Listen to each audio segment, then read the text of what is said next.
जय हिंद आप सभी को। दोस्तों आज हमारा रीजनिंग क्लास है, मैथमेटिकल रीजनिंग यानी आपका अंकगणितीय तर्क शक्ति का आज का क्लास है। तो अंकगणितीय तर्क शक्ति से काफ़ी डिफिकल्ट क्वेश्चन दोस्तों देखने में लगते हैं, लेकिन उसका सॉल्यूशन बहुत ईजी है, बस तरीका आप जान लो। तो चलिए बिना देर किए हम सीधे क्लास की तरफ बढ़ते हैं। तो देखिए आज हमारा है चैप्टर मैथमेटिकल रीजनिंग यानी गणितीय तर्क शक्ति।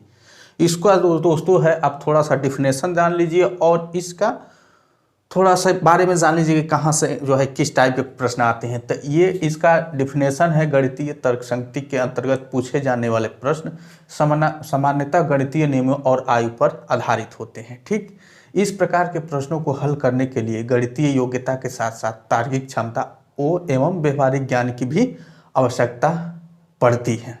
देखिए दोस्तों, इसका नाम ही है मैथमेटिकल रीजनिंग यानी गणितीय तर्क शक्ति। यानी ये ऐसा चैप्टर है कि ये मैथ से भी जुड़ा है और रीजनिंग से जुड़ा है, दोनों से जुड़ा है, इसीलिए इसका नाम है मैथमेटिकल रीजनिंग। ठीक है, अब इसमें जो दोस्तों किस तरह के क्वेश्चन आते हैं, तो चलिए मैं आपको डायरेक्ट क्वेश्चन की तरफ ले चलता हूं और क्वेश्चन इस पे हम सॉल्व करेंगे। इसमें कम से कम आपको 20 से 22 क्वेश्चन इस पे सॉल्व करना है और अपने से भी जो मैं क्वेश्चन कराऊंगा उसको तो आप रिवीजन करोगे, साथ में उससे रिलेटेड और भी आप क्वेश्चन कर लोगे, तो ये आपका चैप्टर कंप्लीट हो जाएगा। चलिए बिना देरी के हम क्वेश्चन की तरफ बढ़ते हैं।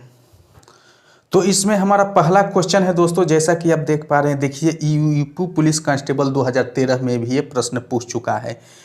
चलिए क्वेश्चन है, कितनी बत्तखें कम से कम संख्या में फॉर्मेशन बनाकर तैर सकती हैं यदि एक बत्तख के आगे 2 बत्तख हैं और एक बत्तख के पीछे 2 बत्तख हैं और 2 बत्तखों के बीच में 1 बत्तख है। तो बताइए कि कितने मतलब कम से कम कितने संख्या में फॉर्मेशन बनाकर तैर सकते हैं। देखिए दोस्तों, ये क्वेश्चन है आपका, ऑप्शन दिया है 3, 4, 5, 6। क्या दिया है ऑप्शन? 3, 4, 5, 6। अब देखिए इसमें क्या कहा है कि कम से कम संख्या बताइए, ज़्यादा से ज़्यादा संख्या नहीं बताइए। जैसे मान लीजिए कि फॉर्मेशन बनाने के मान लेते हैं कि 7 ऐसे बत्तख हैं जिनका फॉर्मेशन बना के ये जो स्टेटमेंट कहा है इसको पालन कर रहा है, 7 बत्तख हैं जो इसको फॉलो कर रहे हैं और एक है आपका 12 बत्तख हैं जो इसको फॉलो कर रहे हैं। तो आपका कम से कम बताइए, दोनों जो है इस कंडीशन को फॉलो कर रहे हैं, लेकिन आपका आंसर यहाँ पे 7 होगा। जानते हैं क्यों? इन दोनों में से कम आपका 7 है, यानी सबसे कम से कम संख्या वाला आपको बताना है। तो ये बताइए कि ये चारों ऑप्शन में सबसे पहले देखिए क्वेश्चन को पकड़िए, क्वेश्चन को पकड़ेंगे तो आपको कम समय लगेगा किसी भी क्वेश्चन को सॉल्व करने में। इसमें सबसे कम संख्या वाला कौन सा है? तो इसमें आपका ऑप्शन ए है यानी 3 है। तो जब हम 3 बत्तख को लेंगे दोस्तों, तो क्या कहा है इसमें, ये देख लीजिए कि कम से कम संख्या मतलब फॉर्मेशन बनाकर तैर सकते हैं, कम से कम वाले लीजिए। यदि एक बत्तख के आगे 2 बत्तख है, तो ये देखिए ये जो बत्तख है ये वाला, इसके आगे 2 बत्तख है। ये पहला जो कंडीशन का है अप्लाई हो गया, नहीं, एक बत्तख के आगे 2 बत्तख हो गए, 2 बत्तख। उसके बाद सेकेंड हमारा का है और एक बत्तख के पीछे 2 बत्तख। तो ये बताइए कि इसको हम ले लेंगे तो इसके पीछे 2 बत्तख हो गए ना। उसके बाद आगे क्या कहा है, 2 बत्तखों के बीच में 1 बत्तख, यानी ये बताइए कि इन दोनों के बीच में ये बत्तख है ना। तो 2 बत्तखों के बीच में 1 बत्तख, यानी जो ये कंडीशन कहा है ये सभी अप्लाई हो रहे हैं आप इस पे 3 पे। तो कम से कम संख्या में यही है, तो आपका आंसर यहीं पे हो जाएगा, यानी आपका ऑप्शन नंबर ए। यहाँ पे आपका 4 भी हो जाएगा, जैसे 4 भी आप बत्तख ले रहे हो। तो देखिए एक बत्तख के पीछे 2 बत्तख के पीछे 2 बत्तख हैं, एक बत्तख के पीछे आगे 2 बत्तख हैं और 2 बत्तखों के बीच में जो है 1 बत्तख तो है ये ऑलरेडी। तो यहाँ पे आपका 4 आंसर नहीं होगा, कम से कम कहा है, इसलिए आपका ऑप्शन नंबर ए। ठीक है, समझे? चलिए नेक्स्ट क्वेश्चन। तो हमारा अगला प्रश्न है दोस्तों आपका, चलिए, एक अस्पताल में कुछ मरीज डॉक्टर से अपनी बीमारी के बारे में परामर्श करने के लिए प्रतीक्षा कर रहे हैं। ठीक है, कुछ है, फिक्स नहीं है कि कितने, लेकिन कुछ प्रतीक्षा कर रहे हैं। ठीक है, 40 रोगियों को मधुमेह और 30 रोगियों को उच्च रक्तचाप है, 22 रोगियों को मधुमेह और उच्च रक्तचाप दोनों है, जबकि 17 रोगियों को न तो मधुमेह है और न ही उच्च रक्तचाप की समस्या है। अस्पताल में प्रतीक्षारत रोगियों की कुल संख्या कितनी है? देखिए दोस्तों, यहाँ पे कुल रोगी कितने रोगी जो है उस डॉक्टर की प्रतीक्षा कर रहे हैं, यही पूछा है। अब कह रहा है इसमें आपका 40 रोगियों को मधुमेह है, क्या है, मधुमेह है, ध्यान दीजिएगा। और उसके बाद क्या कहा है, 30 रोगियों को उच्च रक्तचाप है, ठीक है, उच्च रक्तचाप है, ठीक। तो इन दोनों को हम जोड़ देंगे तो ये संख्या कितनी हो गई, तो 40 + 30 बराबर आपका 70 हो गया। अब लेकिन और क्या कहा, 22 रोगियों को मधुमेह और उच्च रक्तचाप दोनों है, ठीक ना। तो इसी में से आपका 70 में से आपका -22 आप कर दोगे, यानी इसी में से, इन्हीं दोनों में से जो है कुछ ऐसे हैं जिनका जो है 22 ऐसे हैं जिनको मधुमेह और उच्च रक्तचाप दोनों है। तो इसमें से आप माइनस कर दोगे, तो माइनस कर दोगे तो 10 में 2 गया आपका 8 हो गया, यहाँ पे 6 में 2 गया 4 हो गया, ठीक, यानी 48 यहाँ पे हो गए। अब और आगे क्या कहा है समझते चलिए, ठीक ना। और जबकि 17 रोगियों को न तो मधुमेह हो न ही उच्च रक्तचाप की समस्या, यानी 17 ऐसे रोगी हैं जिनको न मधुमेह है न उच्च रक्तचाप है, ठीक है, यानी ये अलग हो गई, ये संख्या अलग हो गई। तो टोटल कितने प्रतीक्षा कर रहे थे, 48 ये प्लस 17 ये जोड़ दो, कितना हो गया, 8 7 15 के 5 4 1 5 1 6, यानी टोटल 65 जो है 65 मरीज डॉक्टर की प्रतीक्षा कर रहे थे, ठीक है। चलिए नेक्स्ट क्वेश्चन। चलिए तो हमारा अगला क्वेश्चन है आपका, एक समूह में उतनी ही मुर्गियां हैं जितनी भेड़ें हैं, पुरुष बकरियों से दुगुना है और बकरियां भेड़ों से दुगुना है। यदि पैरों की कुल गणना 44 है तो समूह में कितने 4 पैर वाले जानवर हैं। देखिए दोस्तों, बहुत सी इसको मैं सिंपल तरीके से करूंगा, आप इसको बस एक बार ध्यान से देख लीजिए, उसके बाद आप भी दोस्तों जो है देख कर केवल एग्जाम में लगाओ। पहले नंबर तो इसमें देख लीजिए कि कौन कौन से जानवर, मतलब कितनी संख्या है जानवर और व्यक्तियों की, कितने टाइप के हैं। तो मुर्गियाँ और भेड़ें हैं, देखिए ये मुर्गी हो गई, यहाँ पे भेड़ कर दीजिए, ठीक है, उसके बाद यहाँ पे बकरी कर दीजिए और उसके बाद पुरुष भी दिया है, ठीक है। अब देखो कितना आसानी से इसको हम निकालेंगे, पुरुष बकरियों। अब कह रहा है कि एक समूह में उतनी ही मुर्गियां हैं जितनी भेड़ें हैं, यानी अगर भेड़ की संख्या x है तो मुर्गी की संख्या भी x होगी। देखिए अननोन संख्या है, दिया तो नहीं है कि भेड़ इतनी है, लेकिन हम मान लेते हैं कि संख्या इसकी x है, तो जितनी भेड़ है उतनी मुर्गियां भी हो गई, ठीक। अब आगे क्या कहा है, पुरुष बकरियों से दुगुना है और बकरियां भेड़ों से दुगुना है। देखिए बकरी जो है भेड़ से दुगुनी है, यानी x है तो ये 2x हो जाएगा, ठीक।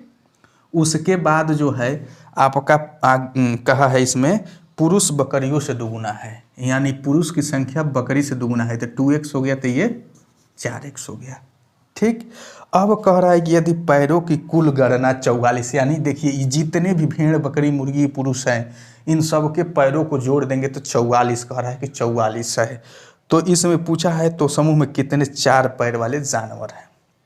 देखिए यहाँ पे देखिए, एक कंसेप्ट को समझिए, किसी भी क्वेश्चन के कंसेप्ट को समझिए। ये बताइए कि एक मुर्गी के कितने पैर, 2 होते हैं, ठीक है। यहाँ पे नहीं, एक मुर्गी के 2 पैर होते हैं, एक भेड़ के कितने 4 पैर होंगे, एक बकरी के 4 पैर होंगे, एक पुरुष के 2 पैर होंगे, ठीक है ना। अब देखिए यहाँ पे एक मुर्गी के 2 पैर, तो 2 मुर्गी के 4 पैर, यानी इसमें 2 से मल्टीप्लाई कर देंगे, 2 दूनी के 4 हो गया, ठीक है, हो गया ना। उसी प्रकार 3 मुर्गी के 6 पैर, तो इसमें 3 से मल्टीप्लाई कर देंगे, यानी 3 दूनी 6 हो गया। यानी मुर्गी की जितनी संख्या है पैर में, उसके पैरों से मल्टीप्लाई कर दो, आपका हो जाएगा। यानी एक मुर्गी के 2 पैर तो 2 मुर्गी के 4 पैर, तो इसमें 2 मुर्गी की 2 संख्या 2 हो गई, तो 2 से मल्टीप्लाई कर दो, आपका आ गया। तो मुर्गी की यहाँ पे संख्या कितनी है, 1 है, पैरों की संख्या हो गई। यहाँ पे भेड़ है, एक भेड़ की संख्या कितनी है, 1 है, इसके पैरों की संख्या हो गई 2। यहाँ पे देखिए, यहाँ पे भेड़ों की संख्या, बकरी की संख्या कितनी है, 2x है, ये पैरों की संख्या हो गई। यहाँ में पुरुष की संख्या कितनी है, 4x है, ये पैरों की संख्या हो गई, ठीक। अब देखिए 2x + 4x + 8x + 8x, ये इन सब का चारों के पैर हैं, इनको आपस में जोड़ दोगे तो ये कितना दिया है, 44 दिया है।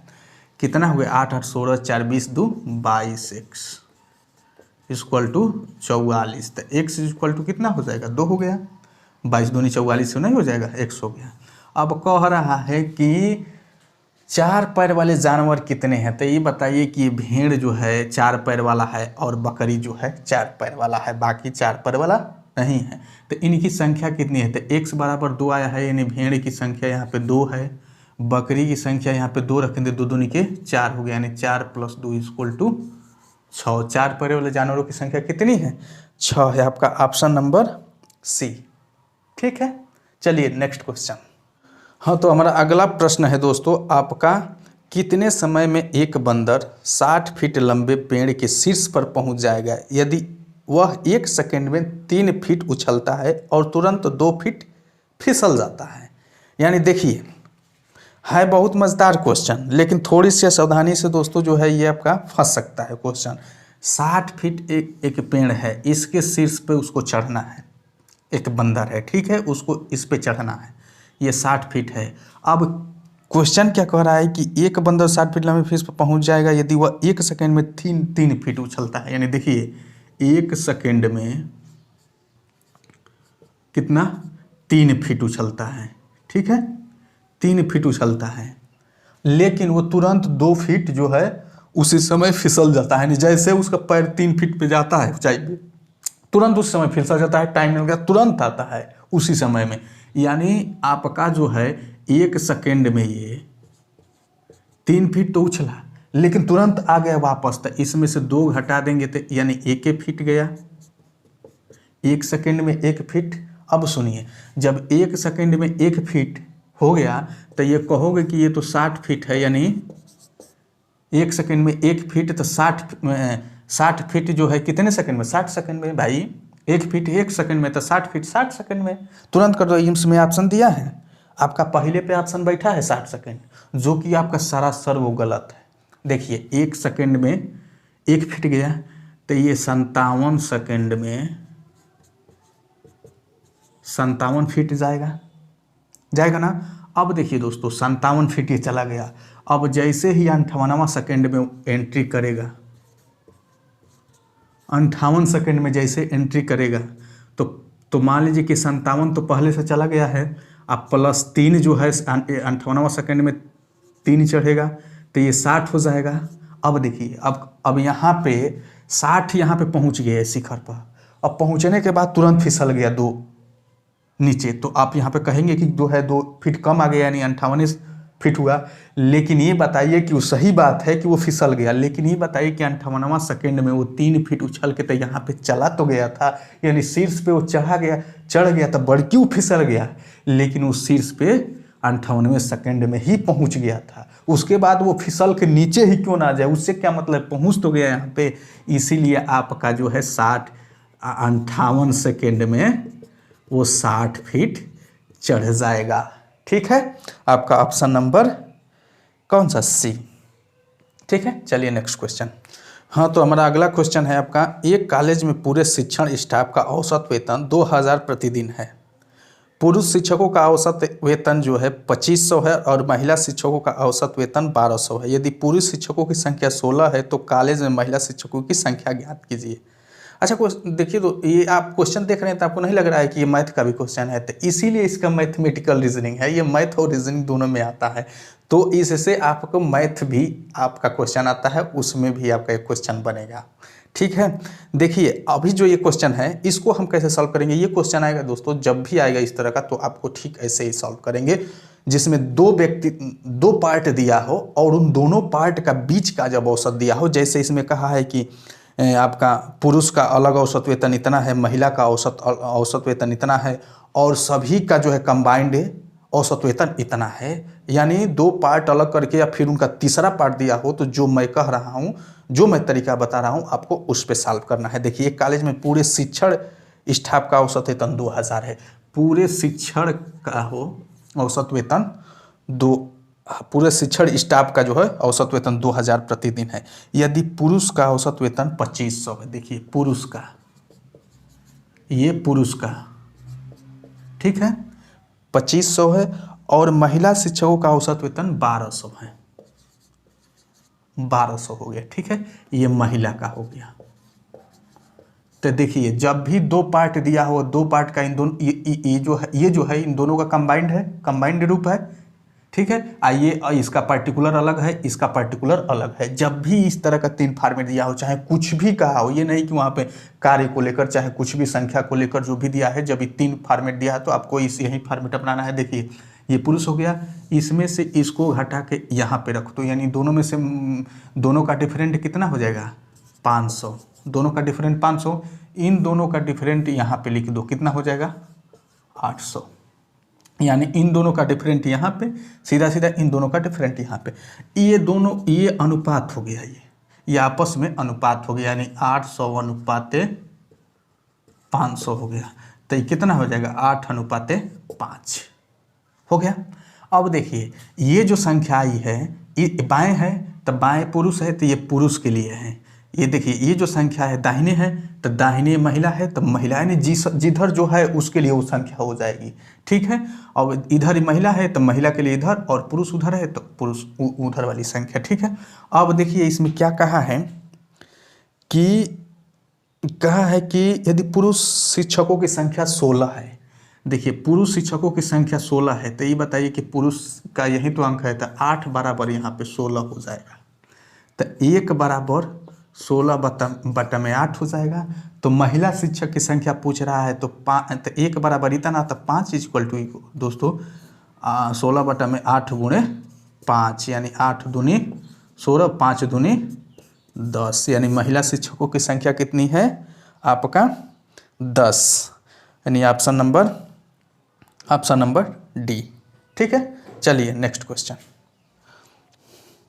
चलिए हमारा अगला क्वेश्चन है दोस्तों, 25 पर्यटकों के समूह में से 10 गुजराती बोल सकते हैं, 12 मराठी बोल सकते हैं, 5 गुजराती के साथ मराठी भी बोल सकते हैं।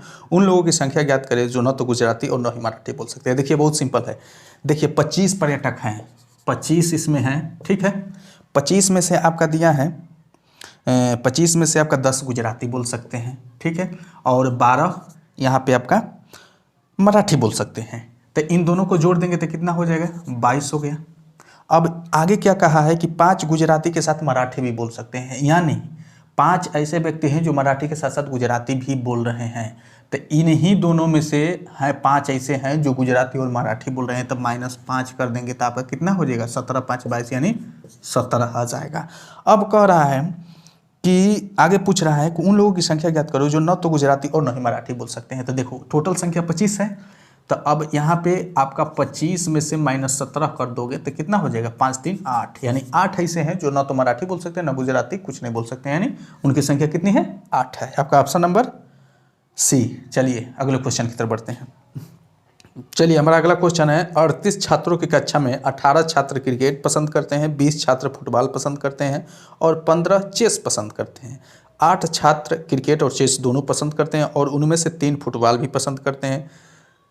7 छात्र केवल क्रिकेट पसंद करते हैं और 6 छात्र केवल चेस पसंद करते हैं। कितने छात्र केवल फुटबॉल पसंद करते हैं? देखिए आपको देखने में थोड़ा सा डिफिकल्ट लगता होगा, लेकिन बहुत ही सिंपल है। देखिए मैं आपको करा रहा हूँ। ठीक है, 38 छात्रों की कक्षा में, देखिए 38 छात्र हैं टोटल। ठीक है, इसमें कहा है कि आपका 20 छात्र फुटबॉल पसंद करते हैं, ये आपके फुटबॉल वाले हो गए, यानी 20 फुटबॉल पसंद करते हैं।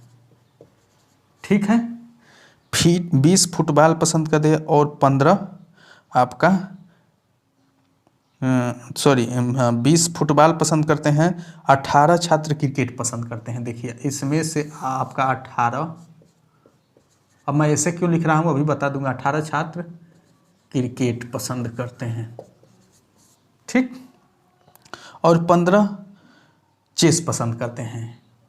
15 है आपका चेस पसंद करते हैं, 15 चेस पसंद करते हैं। ठीक है, हो गया ये।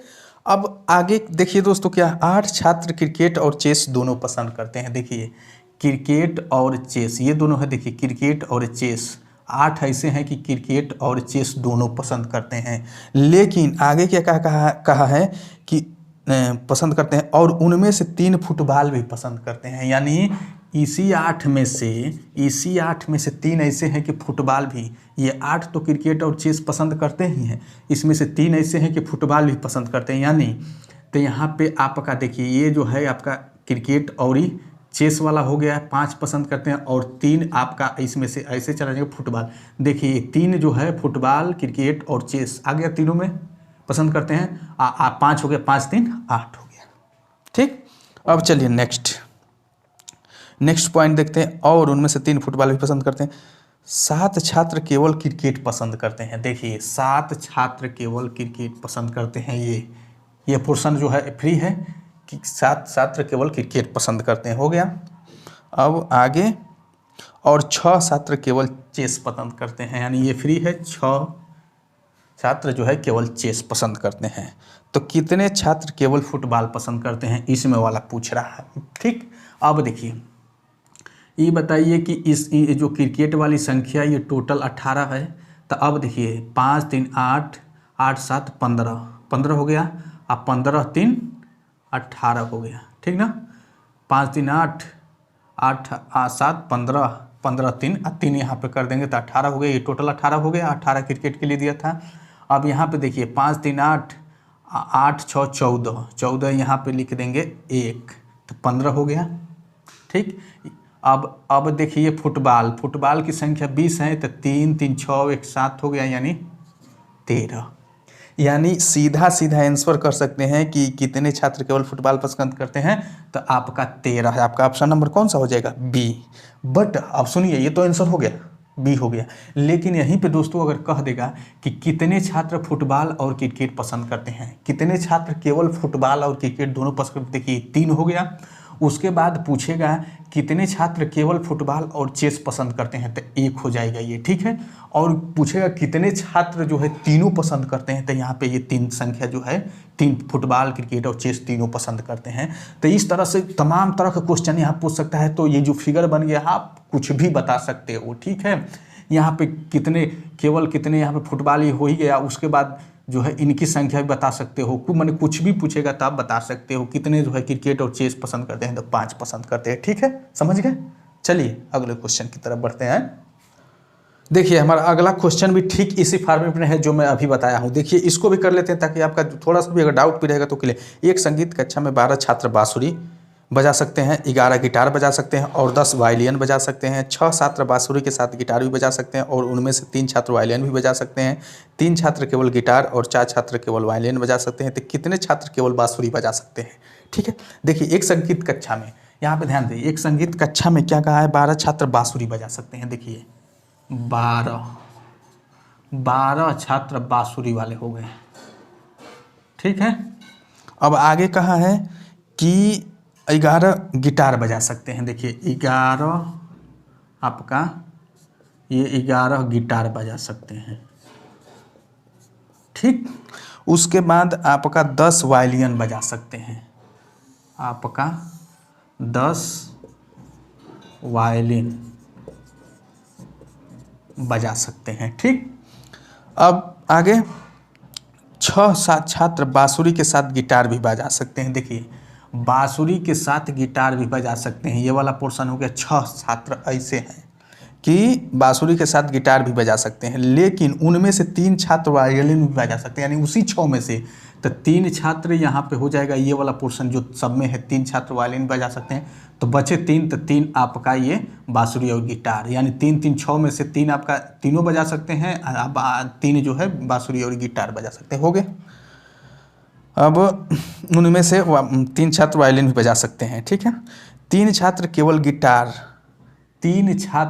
गिटार बजा सकते हैं, ये वाला फ्री है, गिटार हो गया। और 4 छात्र केवल वायलिन बजा सकते हैं, 4 छात्र केवल वायलिन बजा सकते हैं, ठीक। उनमें से 3 छात्र वायलिन बजा सकते हैं, ठीक है। अब कहता कितने छात्र केवल बांसुरी बजा सकते हैं। देखिए कितने छात्र केवल बांसुरी बजा सकते हैं। अब देखिए हम यहाँ पर बात सुनिए, ये बताइए कि यहाँ पे टोटल संख्या ये गिटार की 11 है, 3 3 6 3 के 9, तो इसमें 2 हो जाएगा, तो 11 हो गया। अब देखिए इसकी संख्या 10 है टोटल, तो 4 2 6 3 9 1 हो जाएगा इसमें, तभी जाके 10 होगा। अब देखिए इसमें टोटल ये 12 है बांसुरी वाला, तो 3 3 6 1 7 हो गया, 7 5 12, 5 होगा तभी तो जाएगा। तो केवल बांसुरी बजाने वालों की संख्या कितनी है? 5, आपका ऑप्शन नंबर बी। अब देखिए यहाँ पे कुछ भी कह सकता है कि केवल गिटार और केवल गिटार और वायलिन बजाने की वालों की संख्या कितनी है? तो 2 है। यहाँ पे पूछेगा आपका कि केवल बांसुरी और वायलिन बजाने वालों की संख्या कितनी है? तो 1 है। यानी कुछ भी पूछेगा तो आप बता सकते हो, ठीक है। चलिए अगले क्वेश्चन की तरफ बढ़ते हैं। तो चलिए दोस्तों, हमारा अगला क्वेश्चन है, एक परीक्षा में 5 छात्र A B C D E और F उपस्थित हुए। यदि C को B से 5 अंक मिले, D को B से 10 अंक अधिक मिले और A से 20 अंक कम मिले तथा E को B से 22 अंक अधिक मिले हो और B को कुल 40 अंक मिले हो, तो A को कितने अंक मिले? देखिए इसको, इस तरह के क्वेश्चन को कैसे सॉल्व करोगे? A B C D E 5 है ना, 5 परीक्षा में 5 छात्र हो गए। अब देखिए इसमें से कहा है कि जो है बी को इससे अधिक मिले, इससे कम मिला, सी को इससे ज़्यादा मिले, इससे कम मिला। देखिए ये कन्फ्यूज़न, हम सबसे पहले पहुँचेंगे इन पाँचों में। देखिए क्वेश्चन करने का यही तरीका, पाँचों में हम देखेंगे किसको जो है एग्जैक्ट नंबर मिला है। पाँचों में किसी एक को जरूर मिले होगा एग्जैक्ट नंबर, तभी जाके आप ज्ञात कर सकते हो, नहीं तो नहीं। तो किसको एग्जैक्ट नंबर मिला है, यानी संभावित नंबर ना हो, जैसे मान लो कि इसको इतना मिला, अज्ञात हो यानी फिक्स ना हो कि बी को कितना मिला, सी को कितना मिला, डी को, लेकिन किसी को फिक्स हो कि 20 नंबर मिला, 50 नंबर मिला, 60 नंबर मिला हो, ऐसे क्वेश्चन में रहता है। जैसे देखो लास्ट में कहा है और बी को कुल 40 अंक मिले हो, यानी बी को कुल 40 अंक मिले हो, कहा है एग्जैक्ट नंबर इसको मिला है, ठीक है। अब देखिए, अब जब आगे बढ़ेंगे, एग्जैक्ट हम खोज लिए कि एग्जैक्ट जो है बी को 40 नंबर मिलेंगे। अब देखिए अब आगे बढ़ेंगे तो कैसे, अब इनको कैसे फाइंड करोगे? ये नहीं कि जहां से तहां जैसे फाइंड करोगे, नहीं। अब आगे हम देखेंगे कि कौन बी से जुड़ा हुआ है। तो आगे आप देखोगे तो इसमें लिखा है कि सी को बी से 5 अंक कम मिले, यानी जो है सी को बी से 5 अंक कम मिले, यानी इसको 35 अंक मिले। भाई 40 है तो इसको 5 अंक कम मिला है, ठीक है। सी को बी से 5 अंक कम मिले। अब देखिए डी को बी से 10 अंक अधिक मिले, यानी डी को बी से 10 अंक ज़्यादा मिले, यानी इसका ये 50 हो गया, ठीक। अब आगे क्या कहा है, और डी को बी से 10 अंक अधिक मिले और ए से 20 अंक कम मिले, यानी ए से 20 अंक कम बा, यानी ए को 70 अंक मिला, तभी तो जाके ये 20 जो है ए से 20 अंक कम है, ठीक। और एवं ई को बी से 22 अंक अधिक मिले, यानी ई को 20 से 22 अंक अधिक मिलल भाई, यानी इसको 40 20 60 62 अंक मिला, ठीक हो गया। सबका ज्ञात हो गया ना, कितना सिंपल से।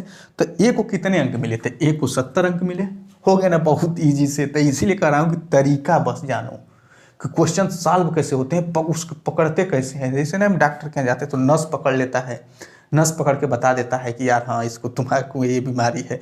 क्वेश्चन का नस पकड़ो, तो नस पकड़ने का ये जो है यही तरीका। बी किसको एग्जैक्ट नंबर मिला? तो बी को मिला। अब बी से कौन जुड़ा हुआ है, ये नहीं कि बी को एग्जैक्ट नंबर निकाल दे, अब डी और ई जुड़े हैं तो इनका तो नंबर ज्ञात नहीं है। बी से कौन जुड़ा है, तो बी से ये जुड़ा है, उसका भी नंबर तुरंत मिल जाएगा, चाहे कम हो चाहे ज़्यादा हो, ठीक है।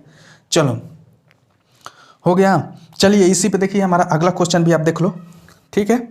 देखो 50 छात्रों के कक्षा में 18 ने संगीत लिया, जैसे अभी कराया। 50 छात्रों के कक्षा में 18 ने संगीत लिया है, 26 ने कला लिया है तथा 2 ने कला और संगीत दोनों लिए हैं। कक्षा में कितने छात्र ने न संगीत लिया और न कला लिया? देखिए 50 छात्र हैं, इनको थोड़ा हटा दो, साइड कर दो, ठीक है। 50 छात्र हैं टोटल, इसमें से आपका कह रहा है कि 18 ने संगीत लिया, 18 ने संगीत लिया और उसके बाद 26 ने कला लिया, ठीक है। 26 ने कला लिया, तो इन दोनों को जोड़ देंगे तो आपका कितना हो जाएगा? 814 के 4, 2 1 3 1 4 हो गया, 44। अब कह रहा है 2 ने कला और संगीत दोनों लिए, यानी इन्हीं में से 2 ऐसे हैं कि कला और संगीत दोनों लिए, तो 2 इसमें से घटा दो, यानी कितना हो जाएगा ये आपका 42।